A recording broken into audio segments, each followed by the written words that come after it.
Protocol तोड़कर किए जा रहे अभ्यासिका लोकार्पण कार्यक्रम को लेकर नांदेड़ के सांसद वसंत चौहान ने आपत्ति जताई है। जिलाधिकारी अभिजीत राउत और मनपा आयुक्त डॉक्टर महेश कुमार डोईफोड़े को सांसद वसंत चौहान ने पत्र सौंपा है। कांग्रेस के वरिष्ठ नेता पूर्व केंद्रीय गृह मंत्री स्वर्गीय डॉक्टर शंकरराव चौहान की जन्म जयंती रविवार 14 जुलाई को मनाई जा रही है। इसी अवसर पर नांदेड़ शहर के स्वातंत्र्य सैनिक कॉलोनी शोभा नगर परिसर में स्वर्गीय शंकरराव चौहान अभ्यासिका लोकार्पण भाजपा के राज्यसभा सदस्य अशोक चौहान के हाथों किया जा रहा है। मनपा प्रशासन के कंधे पर बंदूक रखकर मनपा के पूर्व स्थायी समिति सभापति किशोर स्वामी ने इस लोकार्पण का आयोजन किया है, ऐसी चर्चाओं ने जोर पकड़ लिया है। वास्तव में स्वर्गीय शंकरराव चौहान अभ्यासिका निर्माण के लिए डीपीडीसी यानी जिला वार्षिक निधि और मनपा फंड के माध्यम से जनता का पैसा खर्च किया गया है। इसलिए जिले के सभी जनप्रतिनिधियों की मौजूदगी में ये कार्यक्रम होना चाहिए, लेकिन जिले के सांसद सहित अन्य जनप्रतिनिधियों को इस कार्यक्रम से मनपा ने दूर रखा है। किसी को निमंत्रण नहीं दिया गया और ना ही कार्यक्रम पत्रिका दी गई है। मनपा प्रशासन ने प्रोटोकॉल का उल्लंघन किया है। वास्तव में अभ्यासिका लोकार्पण का विरोध नहीं है, पर एकमात्र अशोक चौहान के हाथों लोकार्पण करना उचित नहीं है। इसमें तत्काल सुधार कर प्रोटोकॉल के अनुसार ही लोकार्पण कार्यक्रम का आयोजन करें, अन्यथा अधिकारों के हनन का प्रस्ताव पेश किया जाएगा, ऐसी प्रतिक्रिया सांसद वसंत चौहान ने एमसीएन हिंदी न्यूज को दी।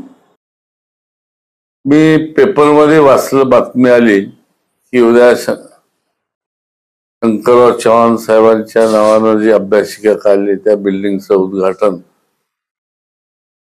ठेवण्यात आलेलं आहे असं समजल्यानंतर मी त्याविषयी माहिती घेतली आणि हे उद्घाटन फक्त अशोकराव चव्हाण साहेबांच्या हस्ते ठेवण्यात आलं असं समजलं।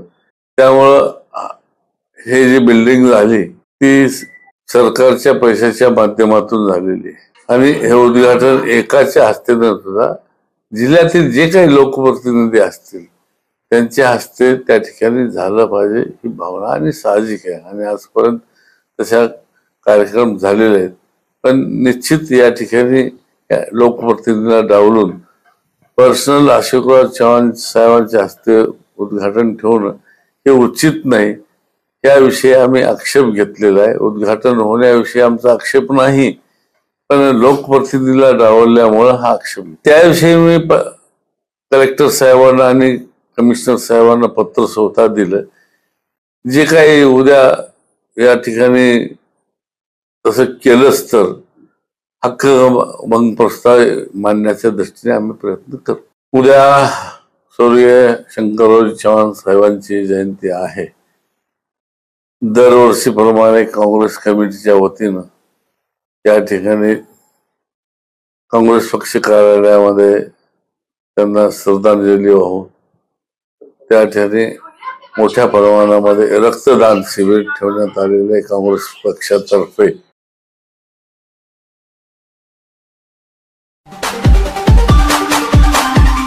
नांदेडमधील पहिली वहिली 3T डायग्नोस्टिक MRI मशीन जी देते हाय रिझोल्यूशन इमेजेस, तेही सामान्य MRI पेक्षा स्वस्त दरात। आजच संपर्क साधा। Durga Marathwada 3T diagnostic centre, Rizwani building, Toshniwal hospital समोर, डॉक्टर्स लेन, नांदेड। संपर्क मोबाईल 9130096001।